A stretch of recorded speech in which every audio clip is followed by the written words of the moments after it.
ជាដំបូងនេះខ្ញុំសូមគោរពជំរាបសួរលោកគ្រូនិងមិត្តរួមថ្នាក់ទាំងអស់គ្នាថ្ងៃនេះពួកខ្ញុំជាតំណាងឲ្យក្រុមទី2ដែលឡើងមកធ្វើមកបទបង្ហាញនៅចំពុកទី2មេរៀនទី3នៅបញ្ហាបរិស្ថានសំខាន់ដោយនេះខ្ញុំមានឈ្មោះផនសាតុកានេះខ្ញុំឈ្មោះច័ន្ទសុជាតា សុខសវណ្ណរា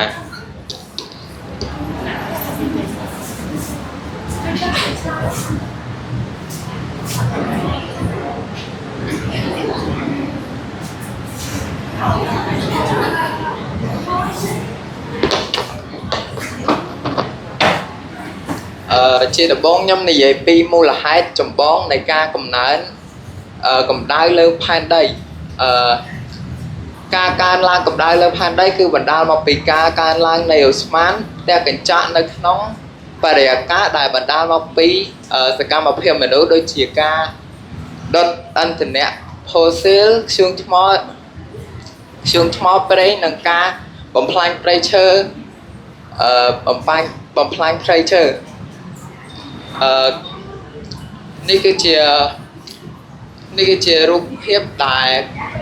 គេនិយាយពីការដុតផូស៊ីលនេះគឺជារូបភាពដែលគេនិយាយពីការបំផ្លាញព្រៃឈើក្នុងការធ្វើទីលំនៅក៏ដូចជាធ្វើកសិកម្មនិងហេតុគេថារចនាសម្ព័ន្ធនៃផ្សេងជាបន្តទៅមុខទៀតគឺចូលដល់ផលប៉ះពាល់នេះបាទមិត្តរួមក្រុមខ្ញុំបានបកស្រាយអញ្ចឹងការកើនឡើងនៅកម្ដៅលើភពផែនដីគឺដោយសារតែកត្តាទាំងអស់ហ្នឹងដោយសារតែអន្តរជាតិការកាប់បំផ្លាញព្រៃឈើអញ្ចឹងនេះបាទវាដែលធ្វើឲ្យវាកើនកម្ដៅនៅលើភពផែនដី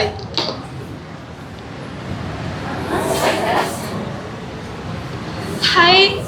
នៅពេលដែលកើនកម្ដៅនៅលើភពផែនដីវាតែងតែមានការផលប៉ះពាល់អញ្ចឹងផលប៉ះពាល់ហ្នឹងមានផលប៉ះពាល់ដល់គេខ្លះនេះនៅពេលដែលភពផែនដីយើងកើនកម្ដៅខ្លាំងយើងឃើញថាភពផែនដីយើងមានស្ងួតមានដីស្ងួតមានដើមឈើគ្មានជីវិតដីគ្មានជីវិតអញ្ចឹងទៅ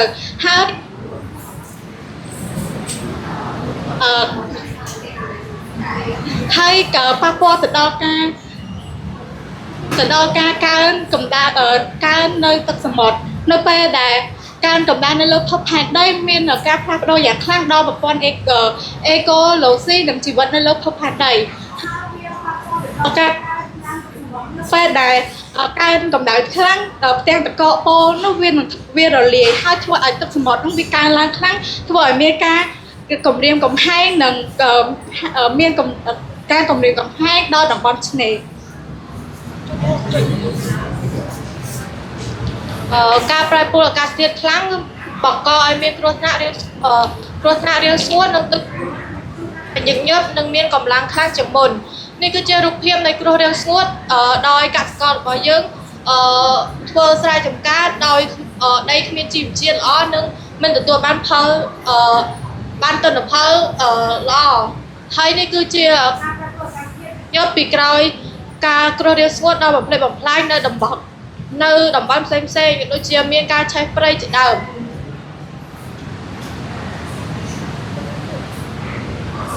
ការបាត់បង់ជីវៈចម្រុះប្រភេទសត្វនិងរុក្ខជាតិជាច្រើនមិនអាចសម្របខ្លួនទៅនឹងសីតុណ្ហភាពដែលផ្លាស់ប្ដូរលឿនពេកបានទេដែលនាំឲ្យឈានទៅដល់ការផុតពូជហើយនេះជាសត្វតែច្រើនប្រភេទនៅលើពិភពលោកដែលបានមានសត្វខ្លះដែលបានផុតពូជដោយវាដែលមិនអាចសម្របសម្រួលជាមួយនឹងសីតុណ្ហភាពនៅលើភពផែនដីរបស់យើង